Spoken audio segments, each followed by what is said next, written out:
अस्सलाम वालेकुम स्टूडेंट्स, उम्मीद है आप सब लोग ठीक होंगे।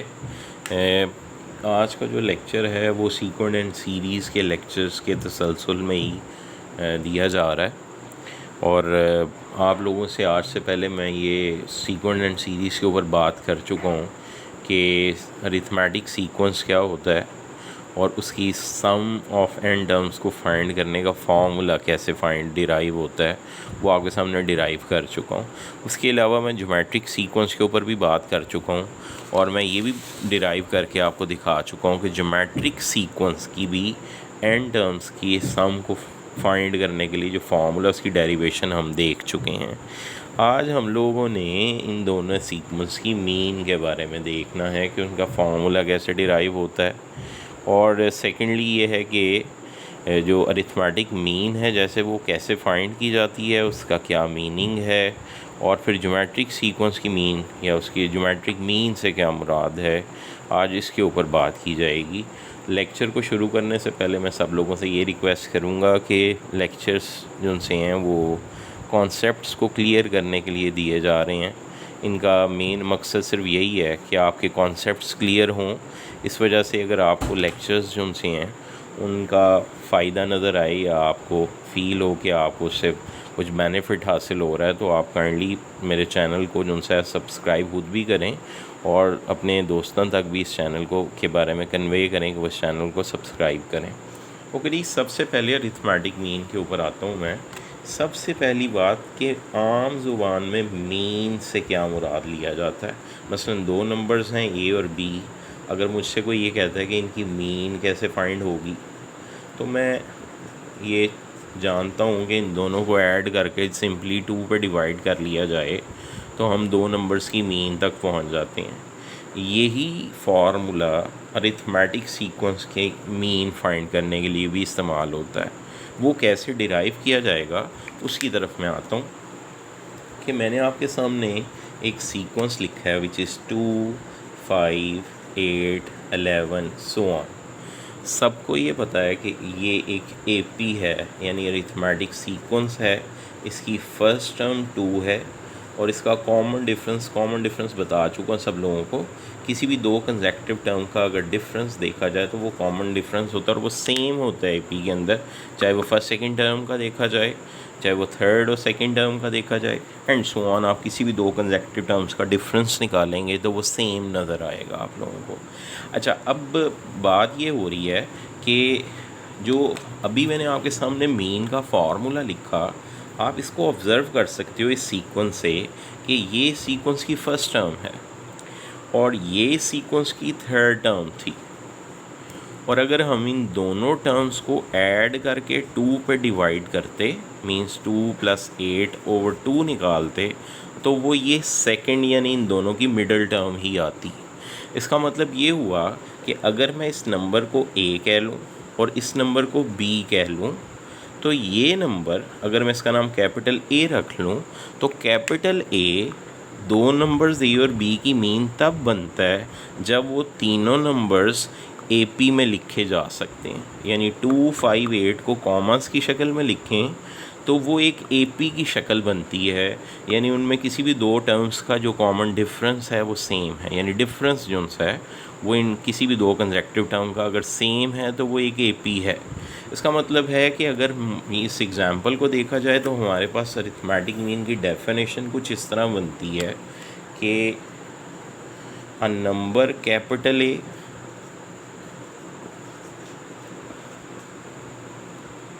is said to be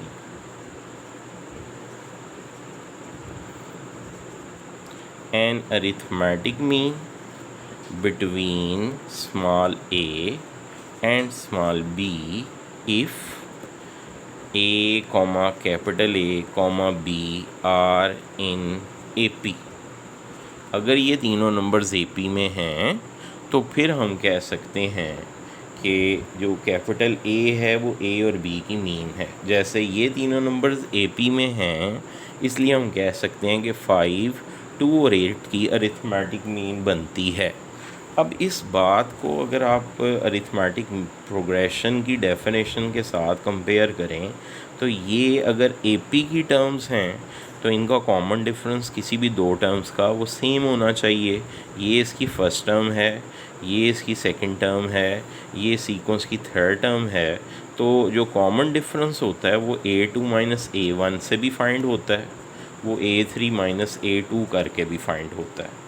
अगर मैं यहाँ A2 माइनस A1 में इनकी वैल्यूज़ पुट करूँ तो A2 की जगह मैं कैपिटल A लगा सकता हूँ, माइनस A1 की जगह मैं स्मॉल a पुट कर सकता हूँ, A3 की जगह मैं B पुट कर सकता हूँ, और A2 की जगह मैं दोबारा कैपिटल A पुट कर सकता हूँ। और अब इसको चेक करें आप, माइनस से उधर जाके प्लस A हो जाएगा, और ये माइनस से उधर जाके प्लस A हो जाएगा, और वहाँ से हमारे पास 2A यानी 2 कैपिटल A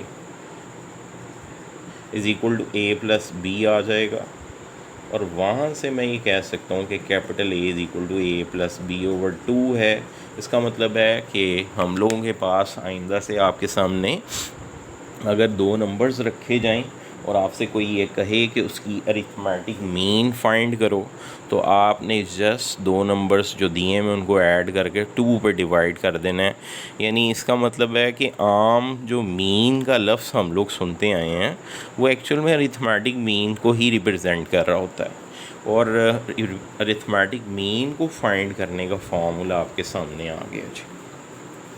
अब यहाँ से मैं इस बात को थोड़ा सा एक्सपैंड करूँगा कि अगर हमसे कोई ये कहे कि फाइंड 2 और मोर देन 2 अरिथमेटिक मीन्स,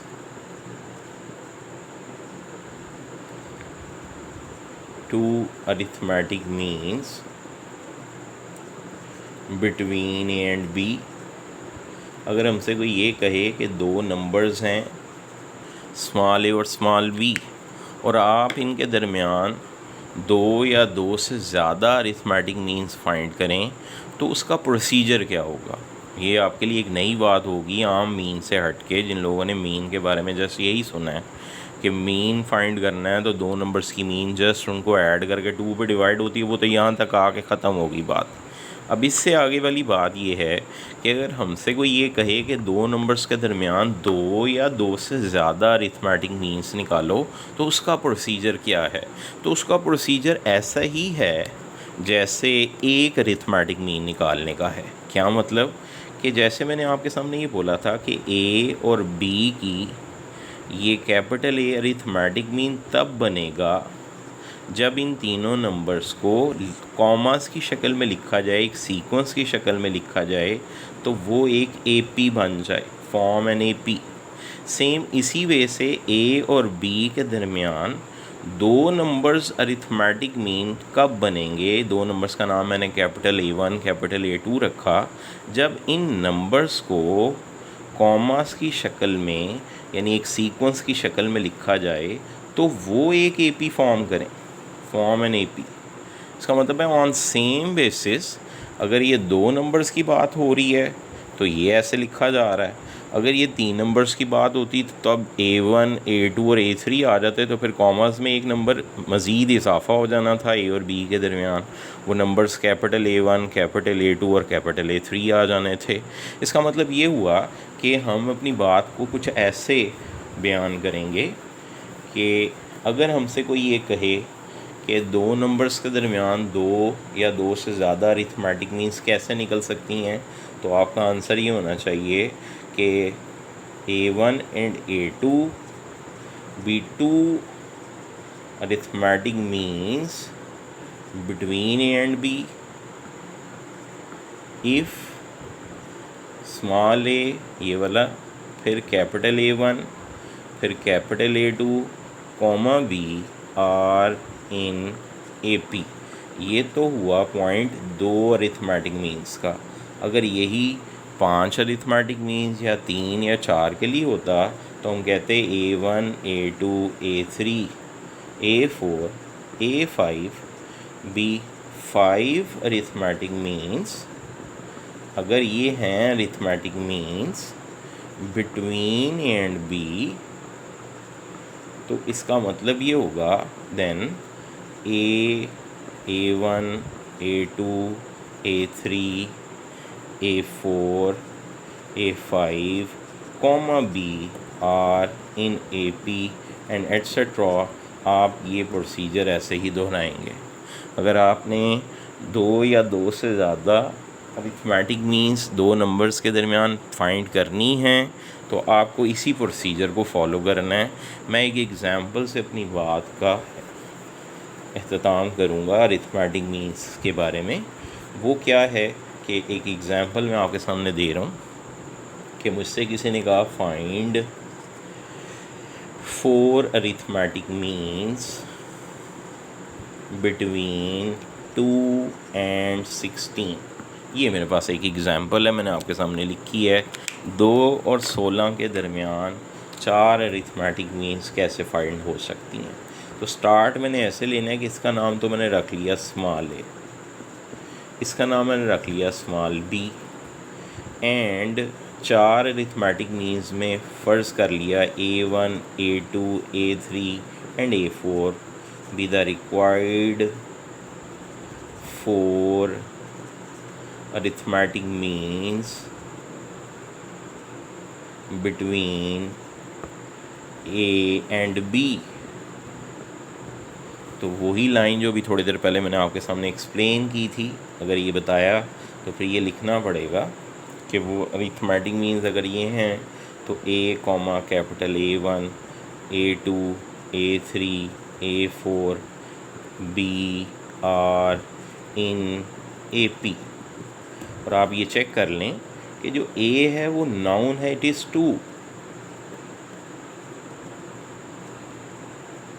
जो B है वो नाउन है, इट इज़ 16।